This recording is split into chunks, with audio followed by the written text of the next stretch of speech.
So how many of you are here for the first time, for the first 60 minutes? Oh, wow, that's a pretty good sizable crowd.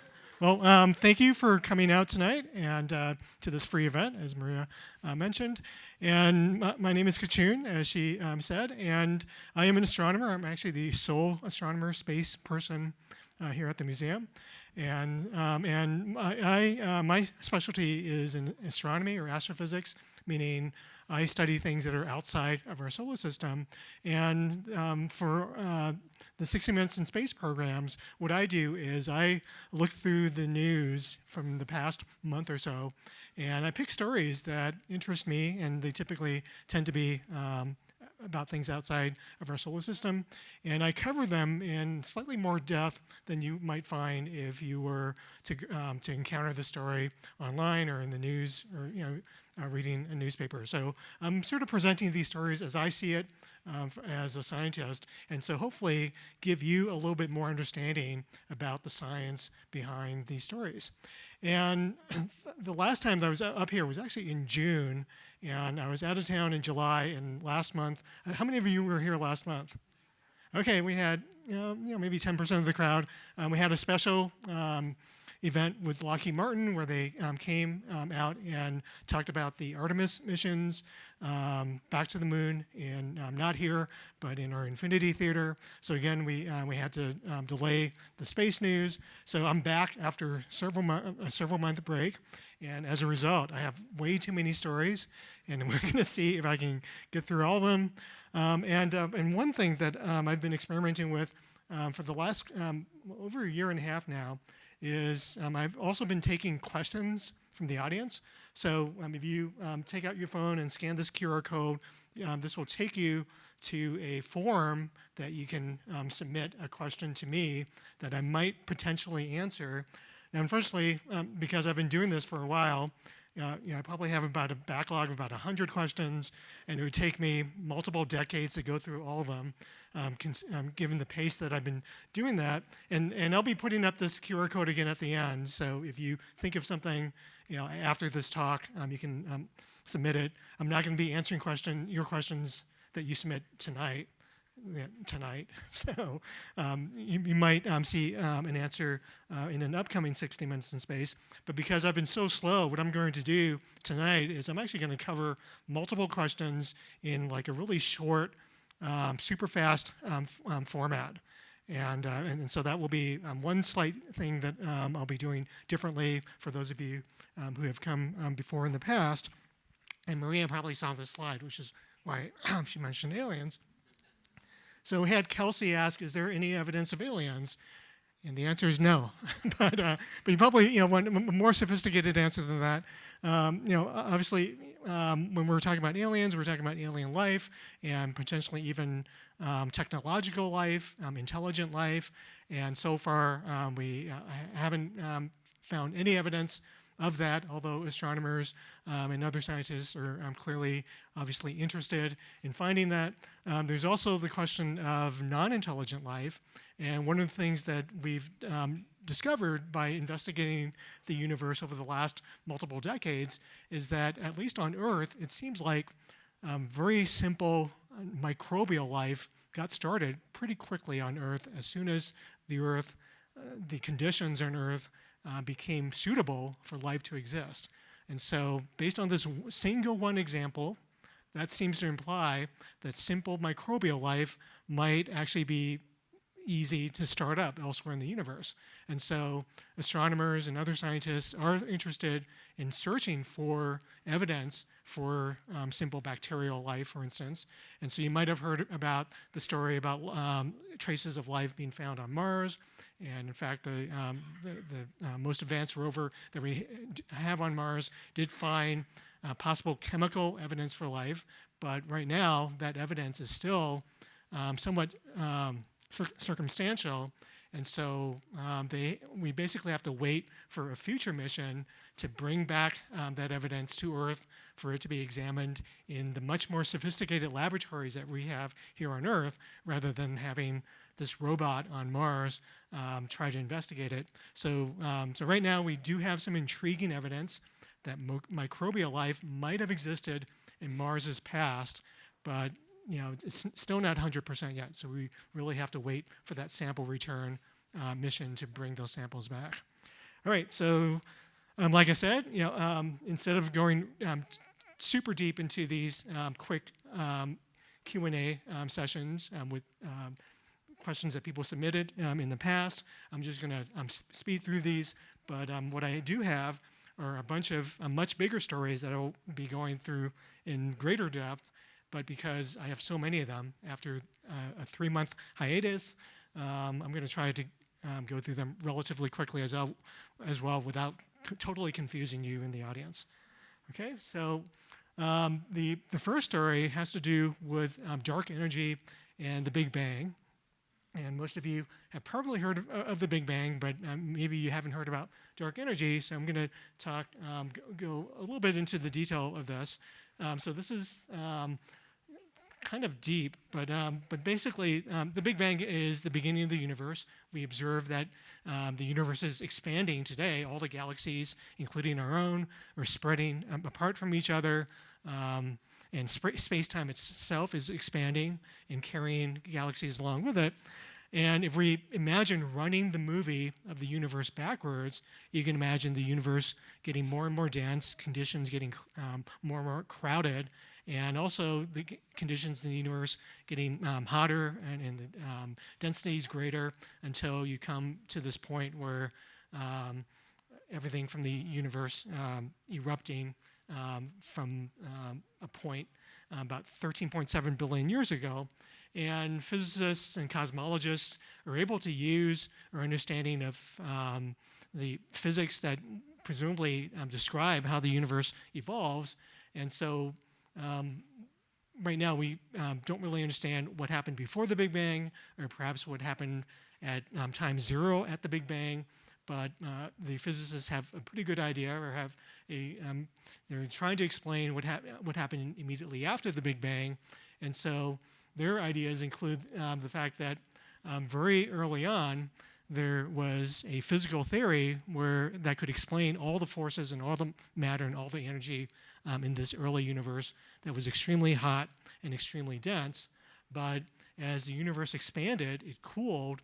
And so what happened was that this early universe started, the fundamental forces started breaking apart into the 4 fundamental forces that we know of today: gravity, the strong and weak nuclear forces, as well as the electromagnetic force. And so this electroweak force is actually a combination of the weak nuclear force and the electromagnetic force, but they eventually break apart as well. And so as these are very, very small segments in time immediately after the universe, but you can see that lots of things are happening early on. And then the other thing that we know about is that the universe today is broken up into roughly 3 different classifications of matter and energy. We know that from Einstein, matter and energy were equivalent, so you can change one into the other. But all of the ordinary matter that we're familiar with, so everything in this room is made up of matter. You and me, the chairs, the walls, they're made up of protons and neutrons and electrons that combine to form atoms, that combine to form molecules. But all of that is this ordinary matter, normal matter, and that makes up, there's only less than 5% of the universe consists of the ordinary matter that we're familiar with. More than a quarter of it is this mysterious dark matter that seems to have a gravitational influence on the rest of the universe, including the ordinary matter, but we still don't know what dark matter is, so that's very mysterious. But there's also an even more mysterious component called dark energy that is almost 70% of the universe. And I mentioned earlier that the universe is expanding after the Big Bang, but what dark energy does is this mysterious, you can almost think of it like as a force that actually pushes the expansion to cause the universe to expand faster and faster. And the dark energy was actually discovered less than 30 years ago. So its discovery was a total surprise. People actually didn't expect it at all. And the reason why is that if there wasn't dark energy, you might expect, as the universe expanded, the expansion would slow down because there's matter in the universe. There's ordinary matter as well as dark matter, and that matter has gravity, and the gravity would cause the universe to the expansion of the universe to slow over time. But because we discovered evidence that the universe, instead of slowing down, it was accelerating, that's when this idea of dark energy came about. And dark energy wasn't a complete surprise because Einstein actually predicted a form of dark energy when he came up with this theory of general relativity. And in his theory, this dark energy was either zero, or if it was positive, or if it existed, it was constant, meaning it didn't change. And so currently we have what we call the standard model of the universe. And in this standard model, we have this much amount of normal matter, this much amount of dark matter, this much amount of dark energy, and this dark energy is constant over time. And so it turns out that in recent years, there's been accumulating evidence that dark energy isn't constant and that it has changed slightly over time. And for those of you who've been to 60 Minutes in Spaces in the past, a couple of years ago, I think I even gave a talk about some of the initial evidence, or even in the past year, about the fact that dark energy might have changed. And so a paper was just released this month by two physicists, cosmologists from the University of Chicago, Anwar Shajib and Joshua Freeman.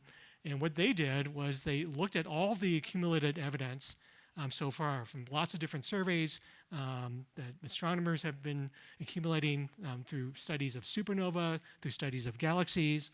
And this is kind of a weird diagram, but what this shows is that these different colors are the different types of observational surveys and observational programs that astronomers and cosmologists have undertaken. And so we don't have time to go into detail what they all mean, but what this plot shows is it shows the value of dark energy today, and down here is the measure of the amount of matter and dark matter in the universe. And so you might remember from the previous pie chart, it should be around 30%. And these different colored ellipses represent where these different surveys, if you took just that data, so in this case, this sort of greenish color ellipse has to do with data from supernovas. And so if you look at just the supernova data, it would imply, given all the error bars and the uncertainties, that dark energy was somewhere smeared out in this range, in this plot.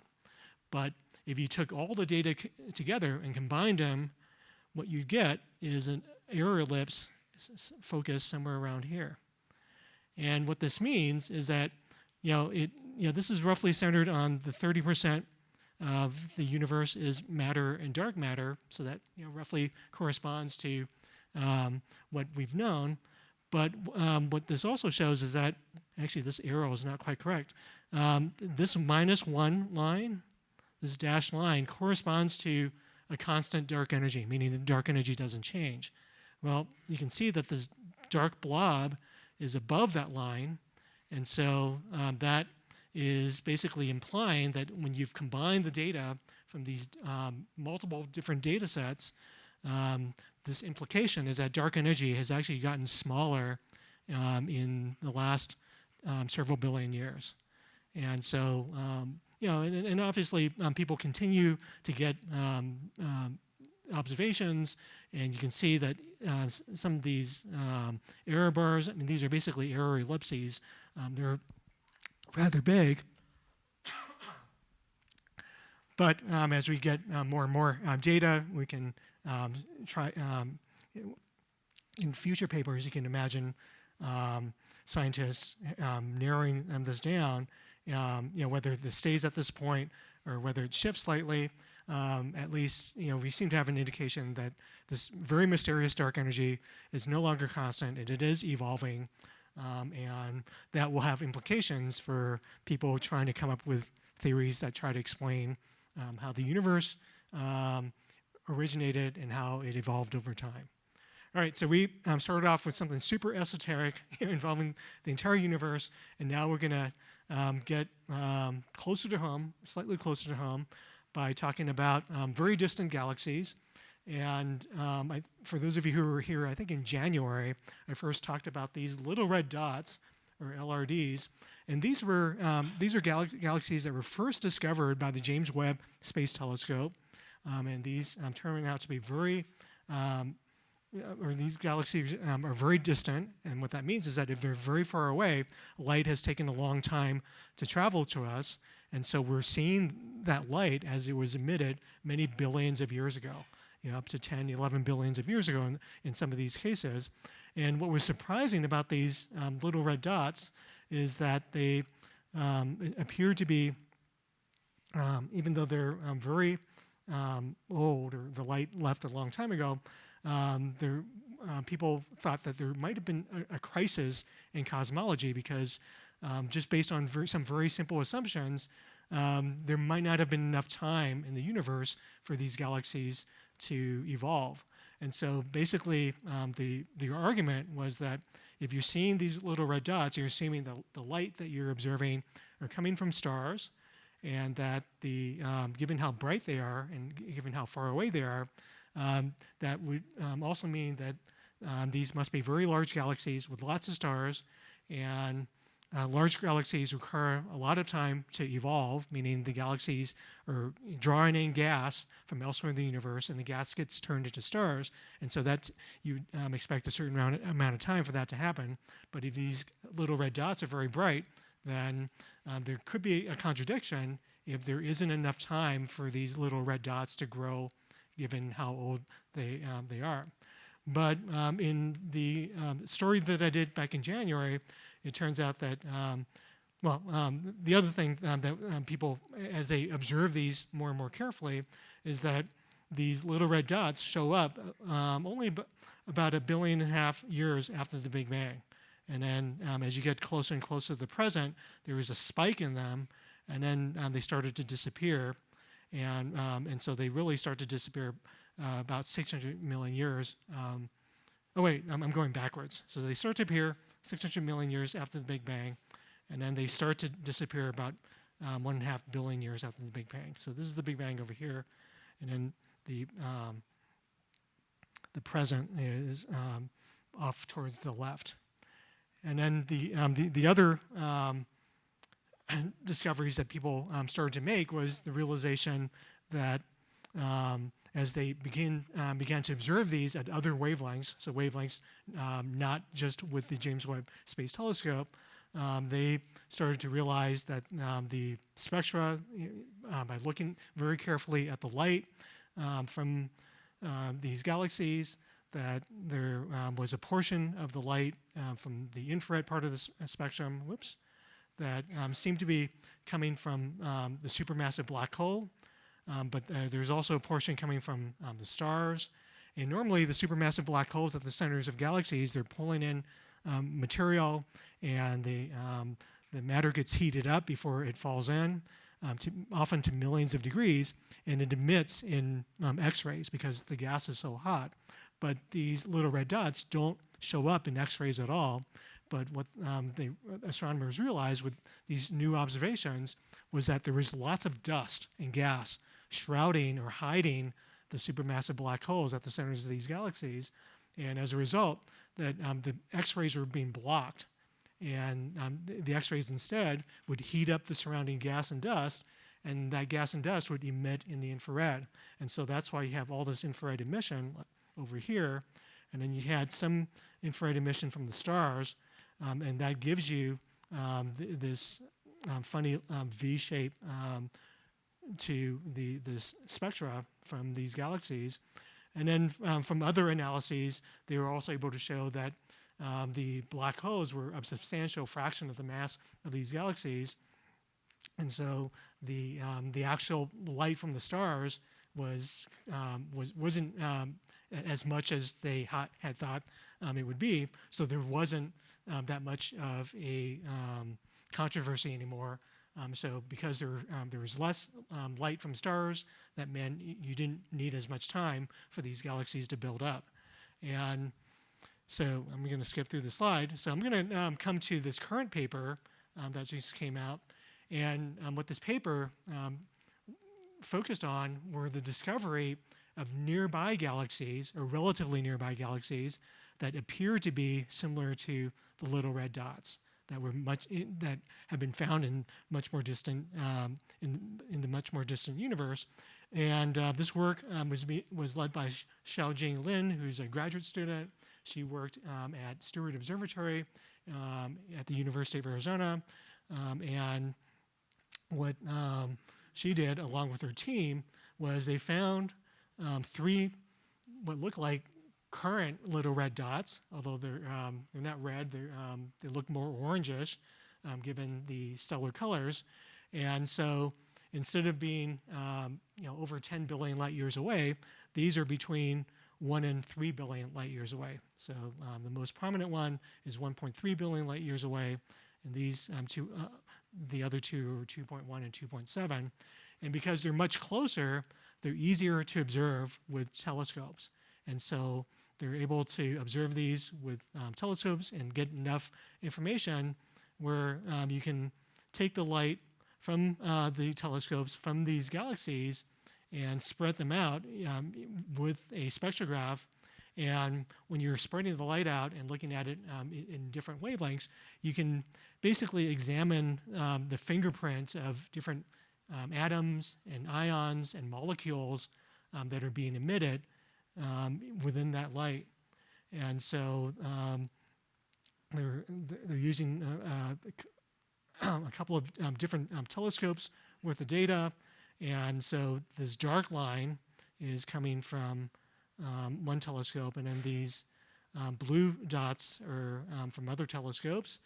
And for this particular object, which is called J1025 plus 1402, if you zoom in, this is the very red part of the spectrum. So if you were to take that light and spread it out, and what they found were these absorption lines, meaning the light was being absorbed by gas in this galaxy.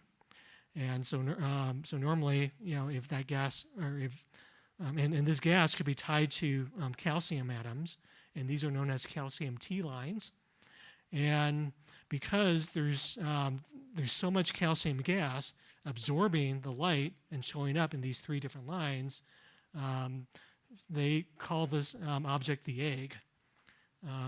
Both for the fact that it's round, it's kind of yellowish, and the fact that there's lots of calcium. And what they did was, in addition to finding calcium, they also found helium lines, they found iron lines. These are potassium, sodium, these are iron lines. And it turns out that all these lines from these different elements that are absorbing light in this galaxy, they are indicative of not necessarily of stars, but they're indicative of a supermassive black hole. So it turns out that when we observe galaxies that have very active black holes in their centers, and it turns out that most galaxies that we've looked carefully at, they all have evidence of supermassive black holes, some better than others, and black holes that are especially active, meaning there's lots of material falling in, and that material is lighting up before it falls into the black hole, and we see direct or indirect evidence of material plunging into the black hole. And so a lot of the light from this galaxy matches the patterns that we see in these other galaxies with active black holes. And in this case, so here is the spectrum of the light from the egg galaxy, and then there are other measurements as well. And these other measurements seem to correspond to different populations of dust. And so different dust with different temperatures will emit that, and you can actually model the temperatures of the dust. So this is 90 Kelvin, 300 Kelvin, 1,000 Kelvin, and they more or less seem to fit. But this emission here that covers the infrared part of the spectrum going into the optical, if you assume that that light was coming from stars, then the light should follow this yellow curve. But you can see that that dark line, the black line, doesn't follow the yellow curve at all, but it follows this orange line. And this orange line corresponds to a model where you have a black hole at the center, and the matter is falling in, and that matter is getting heated up to millions, tens of millions of degrees, and that gas is so hot that it's erupting out. So it's actually, there's a wind flowing out from the edge of that accretion disk, and it's colliding with this outer envelope. And so the gravity of the black hole is tugging on this gas strongly enough that it's keeping this very dense shell of gas around it. And so what happens is this gas flows out because this is superheated, and it collides with this dense gas, much cooler gas, that's being kept in place by the gravity of the black hole. And instead of escaping, this gas, intermingled with this other gas, falls back in. And so you have this kind of turbulent convective cycle. And so if you have a model like that, that model matches the emission much better than from stars. And so this is the cartoon model that they have for this inner black hole, for this little red dot. So what they're showing is this is the Earth-bound telescope, and so we're looking in this direction, and this is the giant envelope of gas that surrounds the black hole, that completely covers it, so it blocks all the X-rays, and we see emission from this gas that shows up that's fitted by that orange line. But there's other gas that fits the iron emission, the helium emission, all the other types of atoms that are detected. And then there's also assumption that there are dust clouds around that correspond to the dust emission that we see as well. So basically by seeing this, what looks like an analog for a little red dot, but much closer, because it's closer, it's brighter, we can actually examine the light from it much more carefully. It turns out these little red dots, if this is indeed a more evolved little red dot, isn't that much different than other galaxies that have black holes at their centers and are very active. Okay, so since we're talking about galaxies, I'm going to talk about galaxies like our own. So this is M51. This is an image taken with the Hubble Space Telescope. And our galaxy is a barred spiral, but this is a grand design spiral. We'll see an artist's conception of our galaxy in just a minute. But spiral galaxies are called spirals because they have these nice spiral arms and make them look like pinwheels. And if you look closely at these spiral arms, you notice that there's a lot of dark material, and these are dark gas clouds. So these are giant molecular clouds, typically hundreds to sometimes even thousands of light years across, and they have lots of gas in them, but they also have substantial amounts of interstellar dust. And when I say interstellar dust, I mean, you might think immediately of like the dust bunnies that you find behind your refrigerator, but it turns out that the interstellar dust particles are pretty microscopic. And so the closest analog you can think of that we have that you might be familiar with that's closest in size to interstellar dust would be smoke from from cigarette smoke. If you have a campfire and there's smoke coming from the wood that's burning, the particles in that smoke have sizes roughly of the same order of magnitude as the interstellar dust in interstellar space. But if you have enough of it, or if you have light years and light years of it, you can imagine that dust can block starlight from behind the dust cloud. And so the reason why these regions look dark is not because there aren't any stars, but because there are these gas and dust clouds where the clouds are so thick with dust that because they're hundreds of light years across, any starlight is effectively blocked. But you'll also notice that there are these reddish regions that populate along the the gas lanes as well along the spiral arms. And these red bubbles are regions where star formation is taking place. So these giant molecular clouds are places where stars can form. If portions of the cloud can become disrupted, they become unbalanced, and then they can collapse. And when they collapse, you don't have just a few stars forming, but in many of these cases you can have hundreds to thousands to tens of thousands of stars forming in a very small region, perhaps tens of light years across.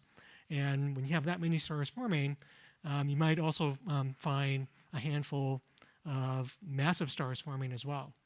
Because massive stars are rare, but if you have thousands of stars forming, it's more likely that you might have a few massive stars showing up.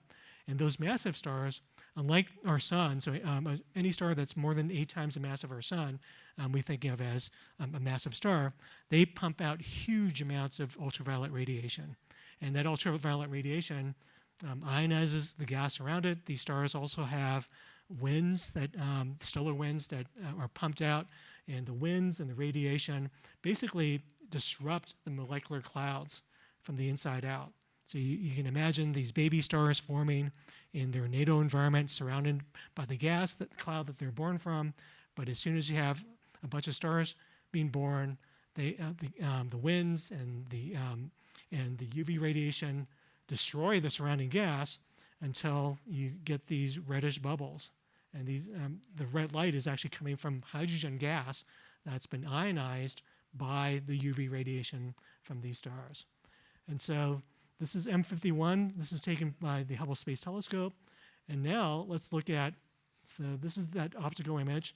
When you look at this galaxy in the infrared traces the gas and dust emission. And so the dust is glowing in the infrared, and so that's what we're seeing here. But if you look closely, you can even see, and it's sort of mirrored in some of the structures here. You can sort of notice that there's kind of bubbly-looking structures where you have empty regions that are surrounded by what look like walls, and these are a little bit more prominent here because you don't have the stars to distract you. But these are evidence that, again, you have winds and you have UV radiation that's disrupting the gas. It's basically carving out these bubbles in space by ionizing the gas, and the walls of the bubbles are the places where the gas is still not completely disrupted.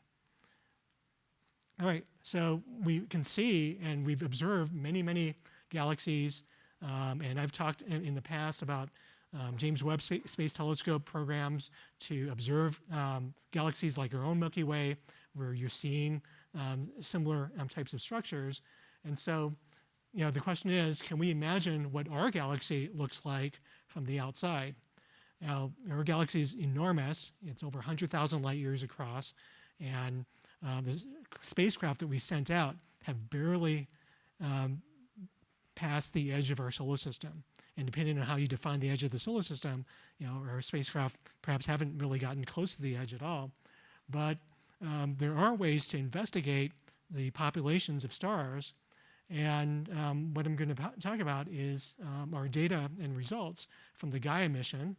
And this is an artist's conception that is related to a press release that just came out this past month, where they use Gaia data to investigate and to come up and derive the same sort of emission that we saw in M51, but applied to our own Milky Way. So, this is extremely difficult work because, we live in our own galaxy, and our satellites, our spacecraft, our space telescopes, pretty much, attached to the Earth. I mean, they orbit the sun roughly at the same rate that the Earth does. And so our telescopes aren't leaving our solar system to observe the rest of the universe. And so we have to sort of discern the trees in the forest while we're sitting inside in the middle of the forest. And that gives you an idea of how complicated this is. And so what the Gaia spacecraft does, Gaia is a mission from the European Space Agency. And it's a mission which is now finished with, meaning Gaia had observed the sky for about over a decade, about 12 years, and the spacecraft was turned off, but the scientists involved with the mission are still analyzing and crunching the numbers to create data sets from the Gaia observations. And so what Gaia did was to accurately map more than 2 billion stars in our galaxy. And they're taking just a small fraction of them, less than 50 million stars, to try and map what the star forming regions that are being lit up by massive stars must be like in our local neighborhood. And so this is the region that they're using Gaia data to basically create a map of those little red bubbles that we saw in a distant galaxy, but infer them for our own galaxy. And so the way that Gaia does this is that because Gaia is orbiting the sun just like the Earth does, or roughly at the same place that the Earth orbits, it can observe stars from slightly different positions, on opposite sides of the sun in the sky, and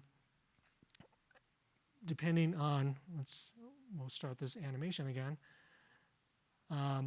Depending on how far a star is in the sky, as it's observing them, you'll actually observe those stars move slightly, and the closer they are, the bigger that motion, and the further something is, the smaller the motion. And this is something known as parallax. And so just by measuring the amount of perceived motion as Gaia is observing those same stars from one side of the sun to the other, you can get shifts in the starlight or in the position of the stars, and the amount of shift tells you the distance. But in addition to the distance, Gaia can also tell you how the stars are moving, and so that can also be important because as they're moving, you can imagine that instead of tracing circles or ellipses, they start tracing these sort of spiral patterns, and from that you can infer the motions. So Gaia has been a huge boon to understanding not only the three-dimensional distributions of stars in our galaxy, but also how they move. And the other thing that Gaia does is it observes in different colors. So not just in one color of light, but in multiple ones. And it turns out that when you observe in different colors, you can actually give you information about how light is being blocked. And so this is a gas cloud called Barnard 68. And you might notice that there are lots of stars around it. This is not a Gaia image, but this is from a ground-based observatory. And you can see that there's no starlight coming through because the gas and dust is so thick that all the starlight is blocked off. But you notice that there are a few stars that are poking through right along the edge here. It might be easier to see for people in the front. And you might even notice, especially, again, easier for people in the front, that the stars that are visible are redder than the stars on the outside. So the stars out here are kind of whitish, but the stars that are just poking through the gas and dust appear red. And that's because the dust preferentially extincts or blocks or scatters the blue light coming from the stars. And so that makes stars look reddish. The more gas and dust that light has to go through, the redder the star appears. So here is the same cloud, but now we're looking at it in different wavelengths. So this is kind of greenish colors. Now we're getting into the red, and here we're getting into the near infrared, and further, 1 micron, 1.6 micron, 2 microns. So these are longer and longer wavelengths in the near infrared. And what you notice is that the cloud appears to shrink and then disappear as you go to these longer wavelengths. And that's telling you that the gas and dust is doing a good job of removing the starlight in the blue and green, and it's doing less of a good job in the red. And as you get into the near infrared, it becomes, the starlight can pass through that cloud easier and easier.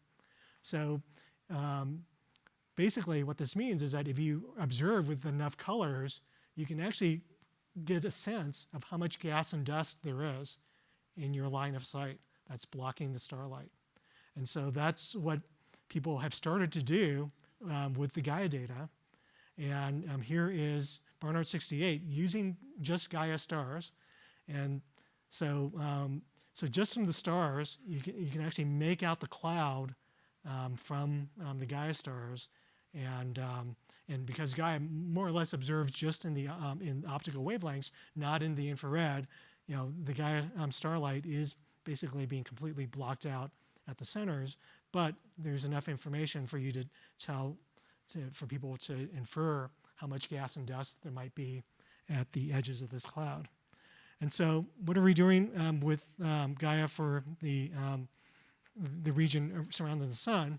Well, Catherine Zucker was the first person who really took this on in her PhD thesis, and she did some amazing work using Gaia data, and she's now a professor, or I think maybe just a researcher at Harvard. And she worked with a student, Gordian Edenhofer, in Germany, and this paper came out last year. And what they did was they created a three-dimensional dust map using Gaia star data. And so our sun is centered on here. So this is about almost 4,000 light years in every single direction. And you can see sort of hints of the spiral arms. But these dark regions are the dust clouds that are inferred from the Gaia star data.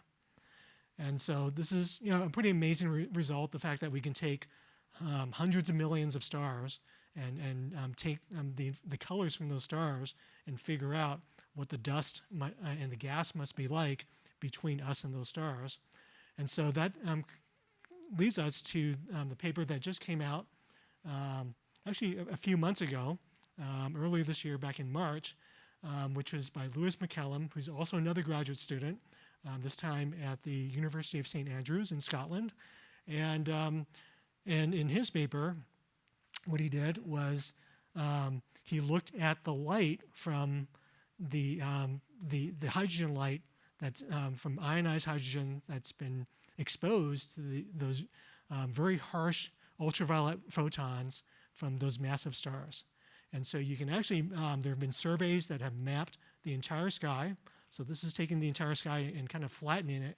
So the north and south galactic poles are here. This is the galactic equator. And the survey shows this hydrogen emission coming from gas that's been ionized by those massive stars. And so what this team did was they used our knowledge of the gas clouds based on the Gaia data from that earlier paper, as well as the positions of known massive stars. And this is their simulated map. So this is the real map, and this is their simulation. So you can see that they do a pretty good job of simulating all these features from based on the Gaia derived gas clouds. So that's great. I mean, this is wonderful work. But the reason why I'm talking about this paper that came out back in March is, and this is looking at it from above, so very similar to that Gaia plot that we saw, where we're looking down at the sun, and you sort of get a sense that there are sort of spiral arms in here. But the reason why I'm talking about this is that they just released a three-dimensional fly-through of this data set from the European Space Agency. And so these are frames from this animation. And so, so these are basically computer-generated graphics showing the results of that paper, but rendered in three-dimensional form. And then what we're going to do is we're going to take a look at this animation.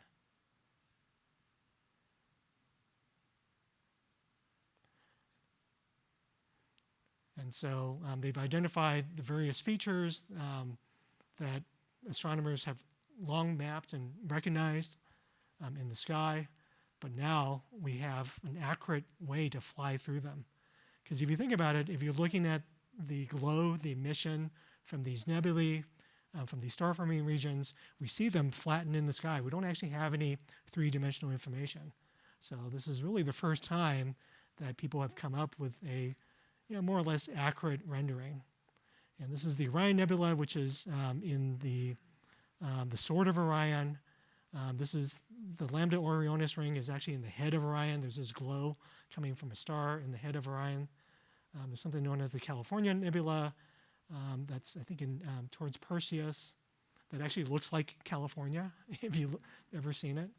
There's also another nebula that actually does look like North America. And so all these are within 3,000 to 4,000 light years of us. And we're able to accurately determine not only where they are, but just the general shape of these emissions, which is pretty amazing. And then now we're heading towards the galactic center. That's the center of the galaxy in that direction. But obviously, we're only seeing up to about 4,000 light years away. The center of the galaxy is another 20,000 light years further.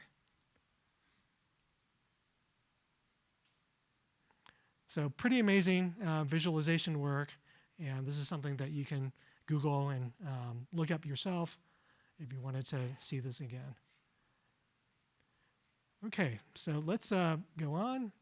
And now that we've kind of talked about these nebulae from kind of far away as they exist throughout our galaxy, now I want to talk about one of these nebulae close up. And this is something that's beyond the borders of that last simulation. This is the Pismis 24 cluster. So this is a bright star cluster, and there are a bunch of massive O stars. So those are the exact same stars I was talking about that have huge stellar winds. They have huge amounts of ultraviolet radiation, and you've probably seen lots of pictures like this from the Hubble Space Telescope. This is from the James Webb Space Telescope, the NIRCam, or the Near Infrared Camera.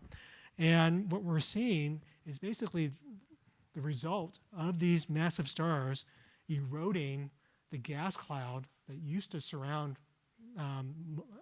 these stars on all sides. So, there are a bunch of stars that were born inside this cloud, and several of them are supermassive stars. Originally, people thought that some of these stars might be 100 to 200 solar masses. Now we know that they're probably not as massive, but the reason why we've seen these wonderful cloud-like features, the nebulae features, all around here, is because that gas is being disrupted. It's actually being destroyed from the action of these stars. And so, if we zoom out, this is the NGC 6357 nebula, and the region that we zoomed into is right in here. And so there are actually multiple regions. You can sort of see bubble shapes. And so these bubbles correspond to those tiny little bubbles that we saw in M51 and in our Milky Way galaxy simulation. And so those are the results of, again, these massive stars ionizing the gas.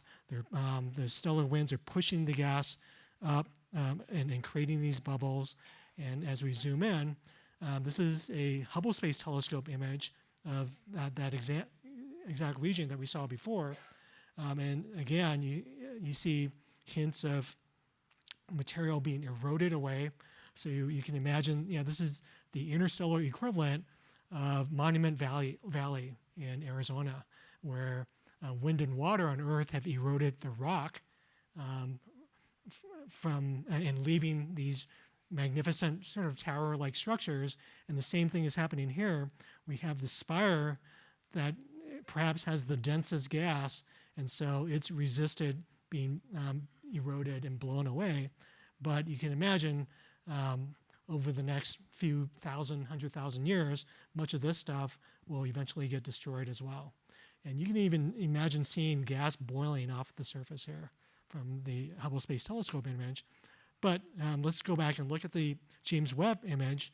And if you go back and forth, you can see just how much more you're seeing with the James Webb image. And part of that is because we're looking at this in the infrared. James Webb observes in the infrared, Hubble observes in optical. So remember, in the infrared, the light can pass through the gas and dust more easily. So we're seeing far more stars in the background because those stars are not obscured as they are in the Hubble image by intervening gas and dust. So what we're going to do now is we're going to look at the brightest stars, or the most massive stars that are part of this cluster. So there's actually several stars that are supermassive O stars. Pismis 24-1 is the most massive one of these, and then Pismis 24-17 is the second most massive. And it turns out that for a long time, people thought that Pismis 24-1, perhaps was this several hundred solar mass star.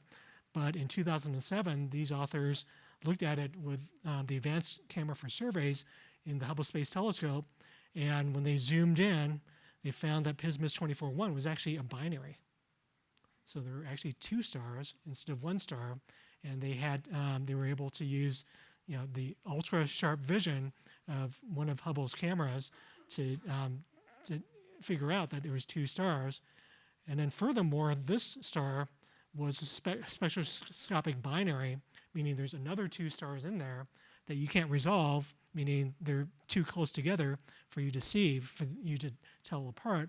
But looking at the spectral lines, you're able to tell that they're two stars orbiting each other.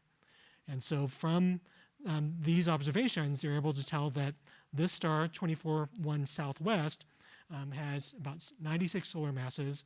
And it's entirely uncertain how much the solar masses are for the two binaries because they can't quite tell what the mass distribution, whether one star is a lot heavier than the other or whether, but if you assume that they're both the same mass, then these two stars would have about 64 solar masses each. So that's a pretty cool and amazing result. And it also matches what we've observed in other cases where we're looking at these supermassive stars. Because oftentimes it turns out that what we think of as one star, as our telescope technology gets better, as we're able to resolve finer detail, it turns out that many of these supermassive stars turn out to be binaries or trinary systems. So this isn't too surprising. All right, so now I'm going to end up with another animation that's also that's actually even more fantastic than the one that we saw, because this was done by Frank Summers and Greg Bacon's group at the Space Telescope Science Institute. And I'm not sure why it's jerking, but it's jerking for some reason in this PowerPoint. But if you go and look at this video online, it won't jerk. But what they do is they take images from Hubble, from the James Webb Space Telescope, and they infer three-dimensional locations for all the stars. So they roughly know that these stars are all clustered together, the most massive stars, and then they can infer that some clouds are in front of others, but they basically have to guess their actual three-dimensional locations. So so these aren't the exact three-dimensional locations of the stars like they were for the Gaia animation, but this is just a nice sort of fantasy interpretation of what flying to this system must be like. Okay, so that brings us to another question that was asked by a previous 60 Minutes in Space attendee. If Earth orbited a star inside a bright nebula, would the space around us be noticeably colorful when we look at the night sky? So that's a wonderful question, and actually, I'll ask you. How many of you think that if our Earth was much closer, like within this nebula, would it look like what we see in the Hubble or the James Webb Space Telescope images? How many people think that would be the case? Wow, not very many people at all. All right, how many people don't think that would be the case? Okay, many more. And how many people don't know? All right. Okay, so it turns out that the answer is no. And the reason why is if you imagine this gas that we're looking at, so let's go back to not this image, but the static one. Let's go to the Hubble, because this is what we would see with the invisible light that our eyes are sensitive to. One reason is that the Hubble Space Telescope has a mirror that's about 2.5 meters in diameter, and it's also taking long exposures. So your eyes would not have the same sensitivity if even if you were much closer to this nebula.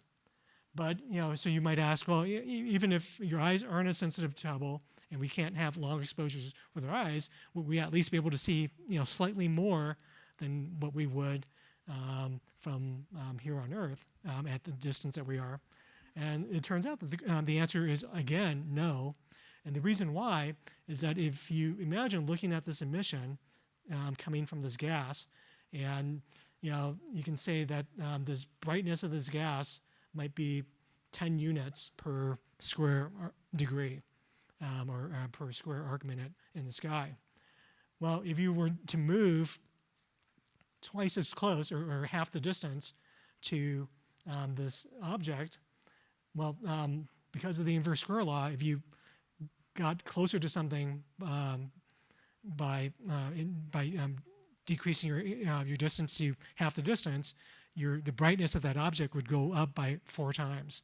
Okay, but what would happen is that this corresponding patch of sky that's emitting that light would also get bigger by a factor of 4. So basically, the amount of how much brighter something gets canceled out by the fact that even though you're moving closer to it, that amount of light is also getting spread out through a larger, and so it actually looks larger in the sky. And that's just because you're looking at extended emission. Now, if you're looking at the stars are still point sources, and so the stars will appear brighter by a factor of 4. But if you're asking about just the wonderful sort of nebular emission, it turns out that if something looks invisible because it's too dim to see, getting close to it, if it's nebular emission, it won't get any brighter. So the answer to that question is no.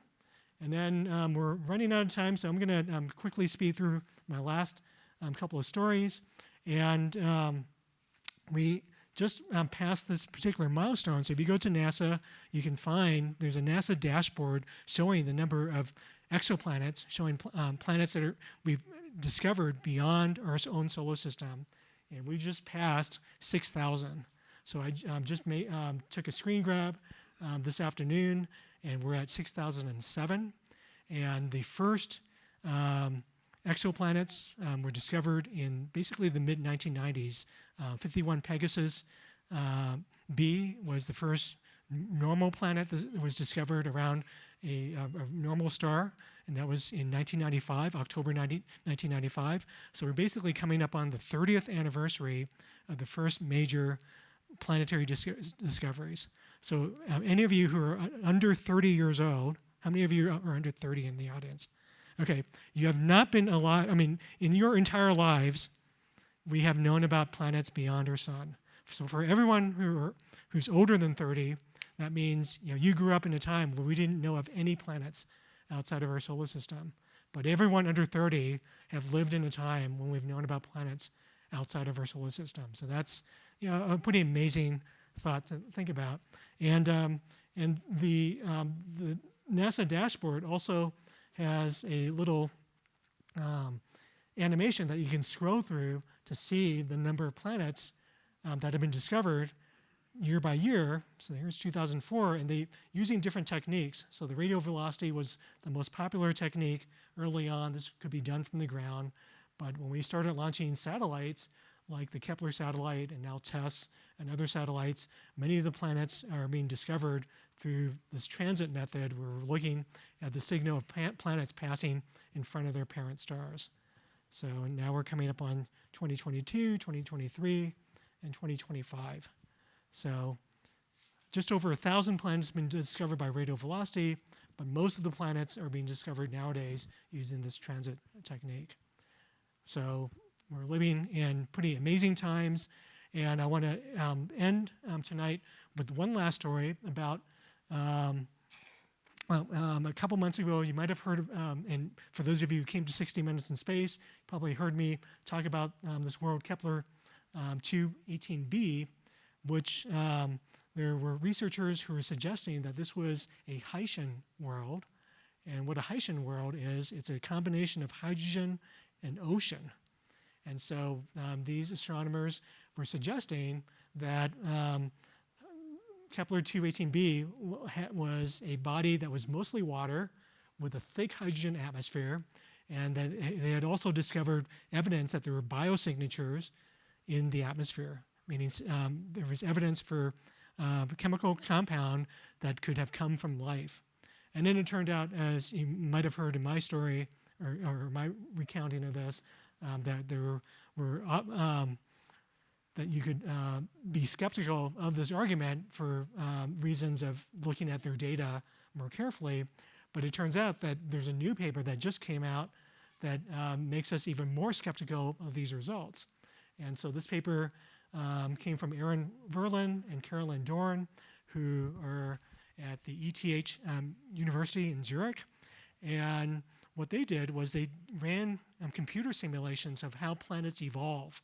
And so what they did was these ocean worlds are thought to be these enormous worlds that are halfway between the mass of Earth and Neptune. So they're on the order of 4 to 10 to 12 times the mass of the Earth, and they're typically about twice the Earth's diameter.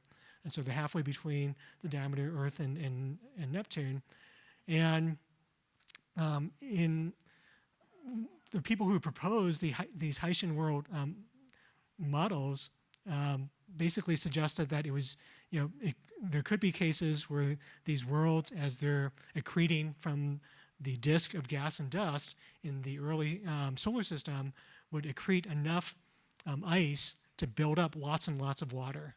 And so that's why they would have worlds that whose water mass could be anywhere from 10 to 90% of the planet would be water, which is why you would have these worlds that are mostly water. But in this paper, what they suggest is that yes, you can assume that the planet accretes ice from the circumstellar disk around the star, but they also assume that as that material rains down, all that, not just ice, but also the rock, you basically have a magma ocean on the surface of the world, and that there's also a lot of complicated chemistry that can happen between the magma ocean and the atmosphere of the planet.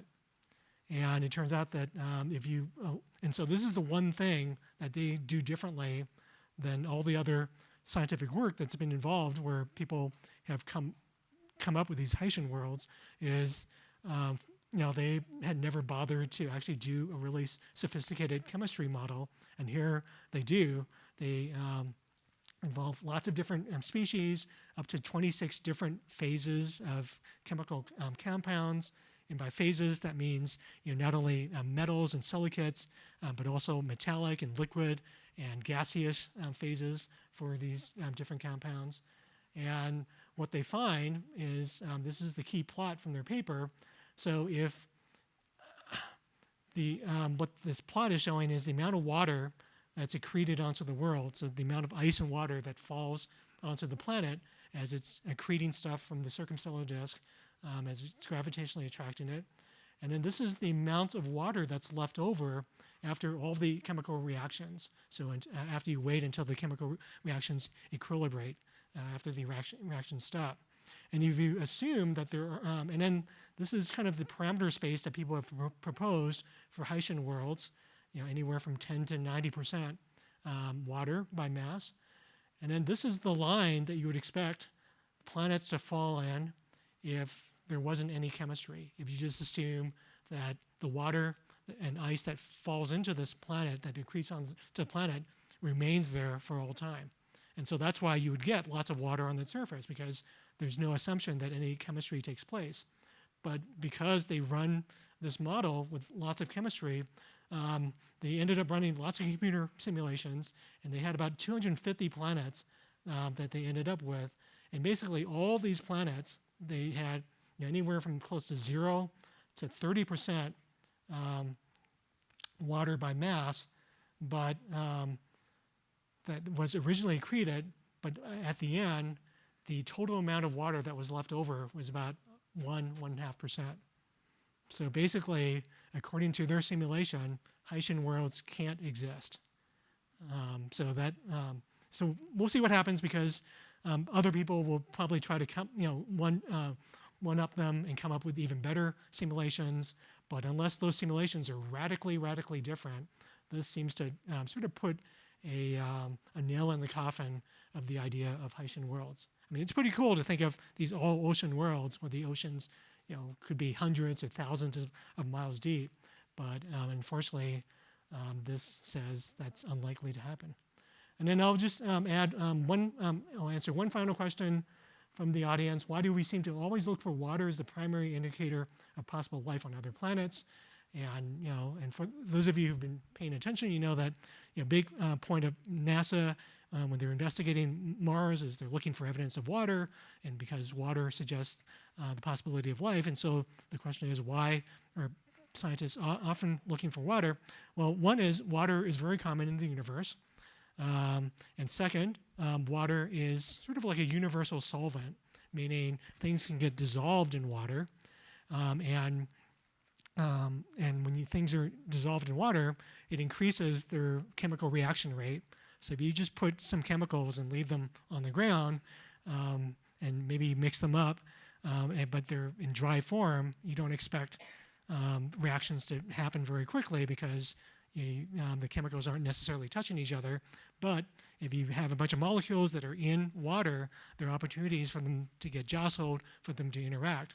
And so life is all about chemical reactions, and water offers an opportunity for these molecules to interact in a closely confined space.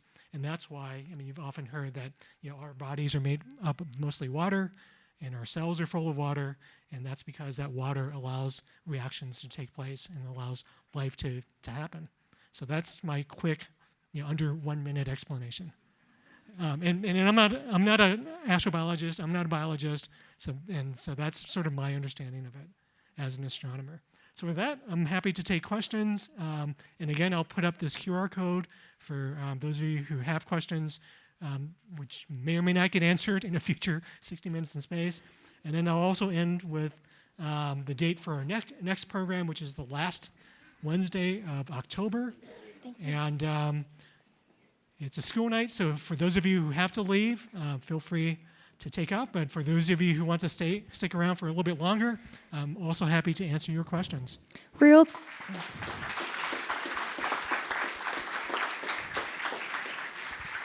quick, Kachun, I want to iterate as everyone is leaving that the last 60 Minutes in Space of 2025 is next month, the 29th of October. We do not have them in November and December as they coincide with holidays. I repeat, the last 60 Minutes in Space of 2025 is next month, October 29th. All yours, Kachun. Thank you for that important tip. I was actually wondering that myself. Okay, any questions from the audience? Yes, in the back. Yes, you. Uh-huh.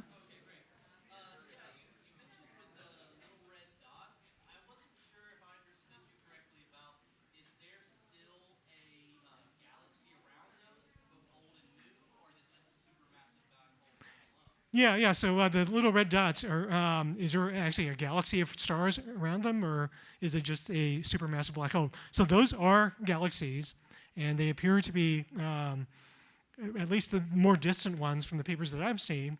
I'm not a cosmologist. I don't study galaxies, and I definitely don't study distant galaxies.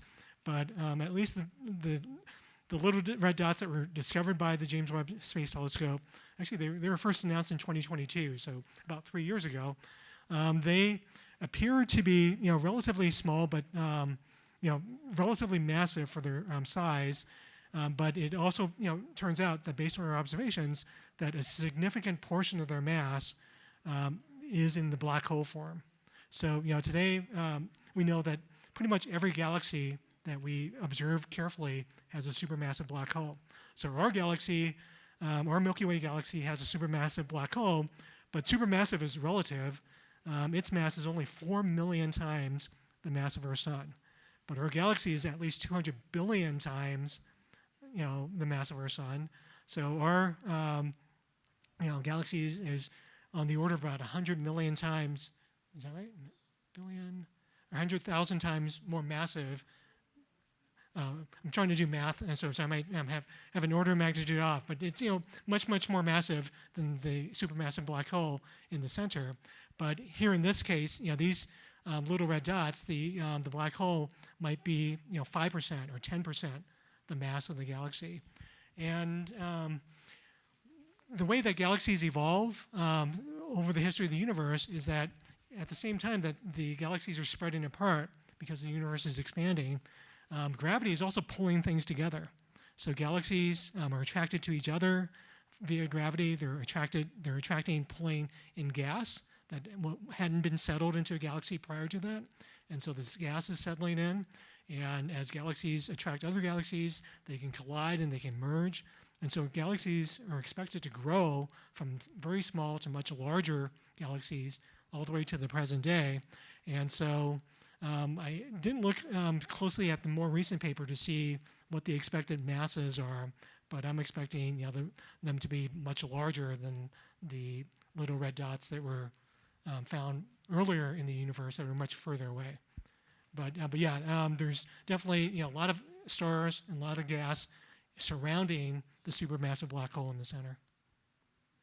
Yes. This is also a question on the little red dots, and admittedly, it was at the very beginning of your presentation. So you showed a distribution, and you showed the distribution where looking at what are the age of these little red dots. Yeah. Mm-hmm. Okay. And it showed at the very beginning. I think the earliest ones were like 600 million years from the Big Bang. Mm-hmm. And it showed it increasing in number and then decreasing Mm-hmm. in number. Why have they decreased in number as the universe gets older? I think I suspect the answer to that is we don't know. So this is the plot that you're talking about. So the universe started at 13.7 billion years ago, so it'd be somewhere out over here, and we seem to be discovering some little red dots, and then we find more and more of them, and then they start to disappear. And part of the answer is that the little red dots are probably evolving to other types of galaxies that don't show up as little red dots. And so these little red dots are identified in a way by the amount of emission that they have. I mean, they seem to be very compact, and they seem to, like I showed in these spectra, they have very specific characteristics of the types of the light that they emit. And so astronomers, once they started finding them, they started looking specifically for these objects. But they don't necessarily know, as these galaxies grow, like in my previous answer to the last question, we know that these galaxies should merge and grow larger over time. As they do that, how do they change so that they don't look like this anymore? And so I think part of the answer is that you probably do see a hump or a peak where you see lots of these types of objects. And again, we maybe don't quite know why you see a peak at this time and not some other time. Why does the peak occur about 12 and a half or 12 and 3/4 billion years from the present? And so I think given the fact that we've only known about these objects for a handful of years, there's just going to be a lot more that astronomers will learn as we get more observations, but also as folks create numerical simulations to simulate how these objects evolve over time. Because cosmologists do have numerical simulations of the entire universe where they try to simulate how galaxies evolve over time and how they merge. And now that we have this category of objects that we didn't know about before, I'm sure the folks who do those types of simulations will be adding or looking for these types of objects in their simulations. And so it's kind of this combination of our observations combined with the theorists and the people who run computer simulations that help us get a better handle of what all this really means. But that's a great question. Thank you. Yes.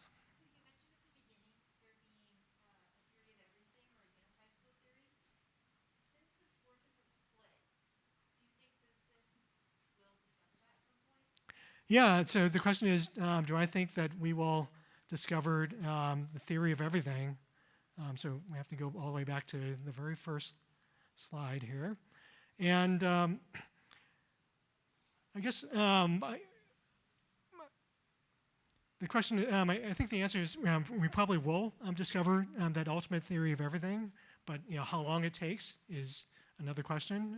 Whether it's within our lifetimes or whether it's a decade or a couple decades from now. I mean, nobody really knows. The electroweak synthesis occurred. What was that? That was in the 1960s, I think, or maybe early 70s. So that was Steven Weinberg, and people actually don't think they really have a strong synthesis for the strong and electroweak force yet. So that's something they're still working on, and doing a gravity with the grand unified, this sort of grand unified force where gravity is combined. Has to involve a quantum theory of gravity, because it turns out that Einstein's general theory of relativity, that doesn't really work with quantum mechanics, and so you have to come up with an overarching theory that combines quantum mechanics with relativity, and people have been working on that for decades, ever since relativity came out, really, and quantum mechanics came out in the 1920s. And so, in some ways, we've been working on some variant of this for 100 years, and people have made progress. And if you've heard about, string theory, you've heard about, quantum loop theory, all these different things are attempts to create this unification. And so far, people still haven't really been successful. I mean, they think that they're close to making that one, next final step that will make their case for their own personal theory. But for instance, for string theory was the string theorists were completely surprised by dark energy.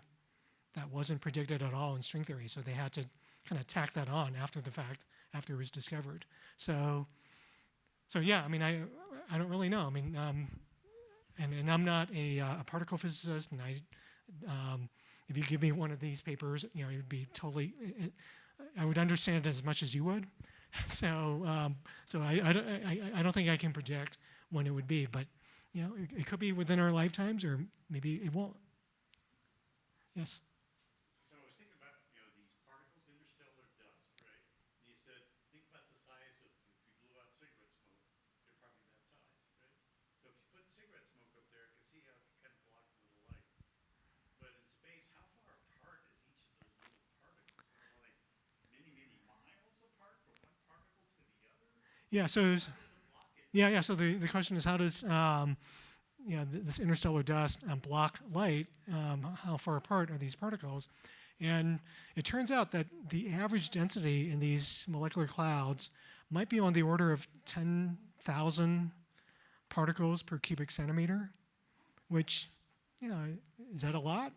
It's actually, for our, more or less, for all intents and purposes on Earth, that's like a hard vacuum. That's actually a harder vacuum than we can create in most of our laboratories. If you can suck out all the air, all the molecules, it's very difficult to get down to 10,000 particles per cubic centimeter.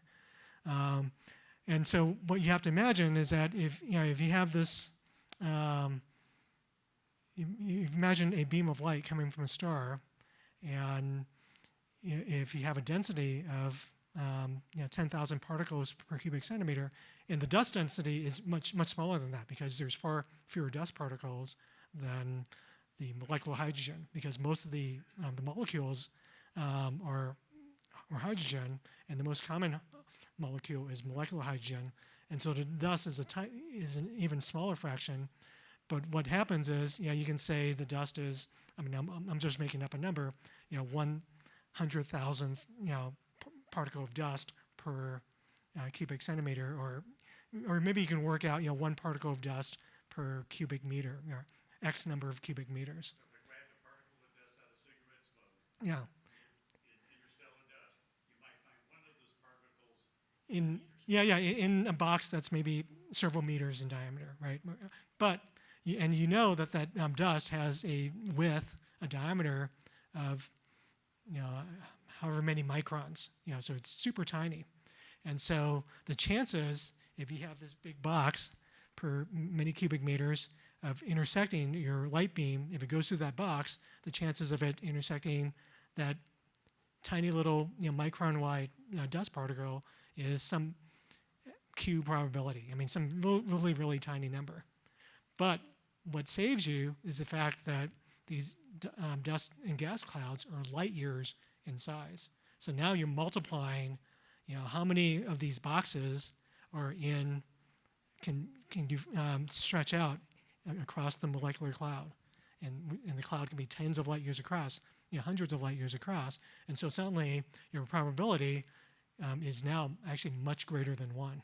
So so the probabilities are very, very small when you're dealing with the volumes that we're familiar with, something that's human scale.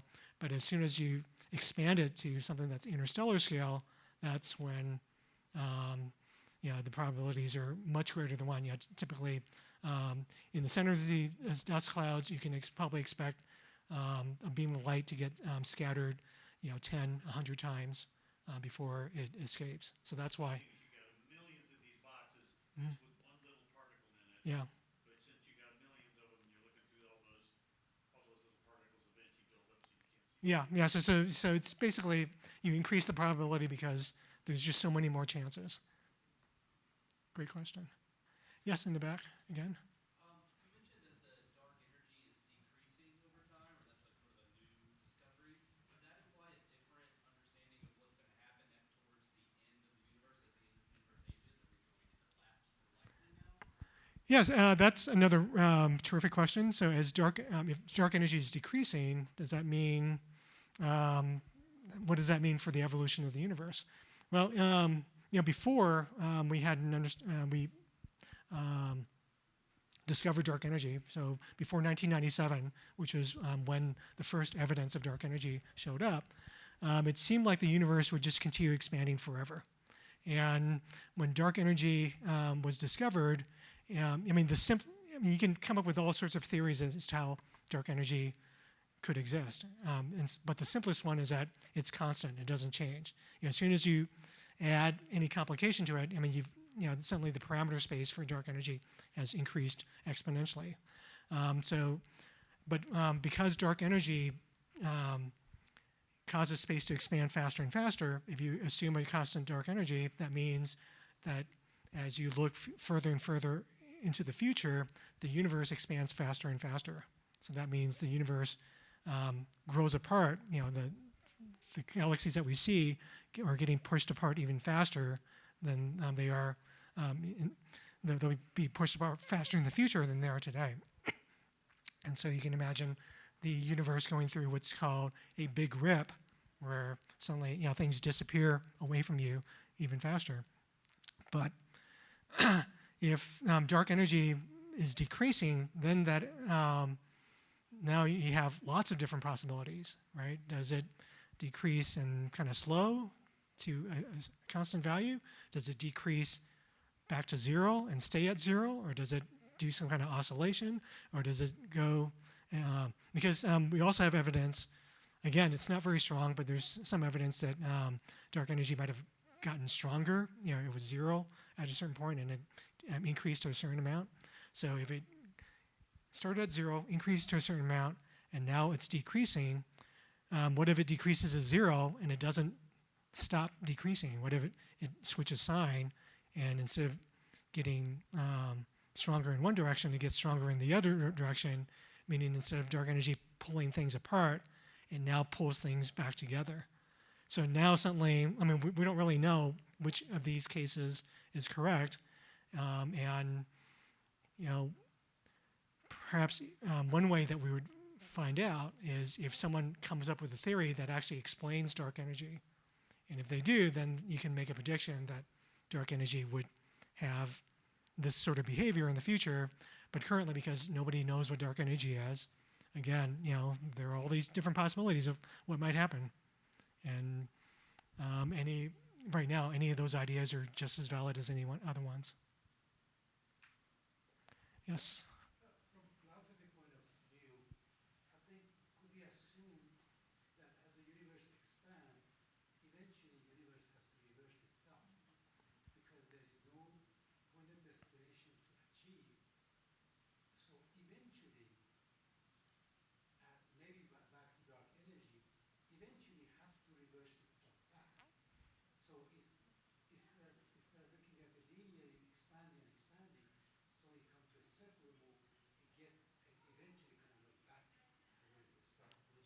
Okay. So your comment is that it seems to be more natural, or it seems to make more sense for the universe to expand and then recollapse back on itself. And I guess I'm completely agnostic about this because until you have evidence to show that the universe evolves one way or another, I don't think there's necessarily any reason to think that you should think that the universe should expand and recollapse. But that's just me, and and you might think that way, and I don't think there's any way for us to argue to convince anyone else that our personal idea makes more sense than the other, just because I don't think the evidence is there. So that's my take on it. Okay. Yes. Mentioned that the proposed Haitian worlds ended up with a percentage of water closer to 1 or 1.5% rather than the 90.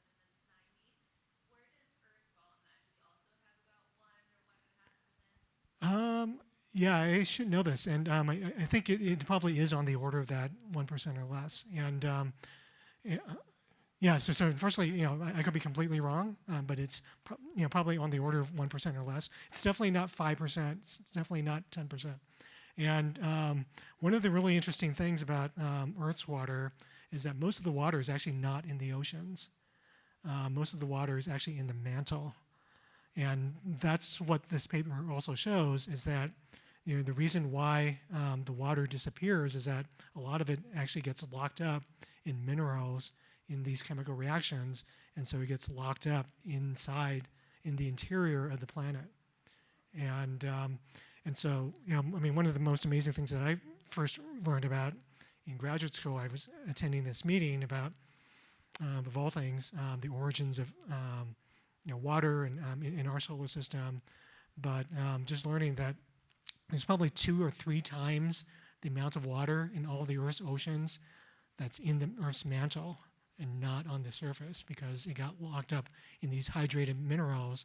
And that's partly the reason why we have plate tectonics, is because the water sort of, you can almost imagine it as acting like a lubricant to make the mantle material more ductile, make it flow, so that plate tectonics can work, because it's the kind of the convection of that mantle material that that carries the plates along with it.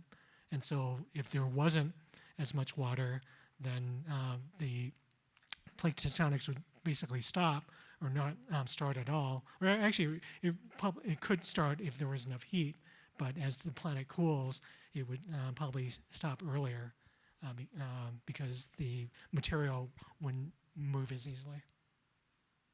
All right, it's 8:30, so I want to thank everyone for coming out again tonight, and hopefully I'll see you next month. Thanks.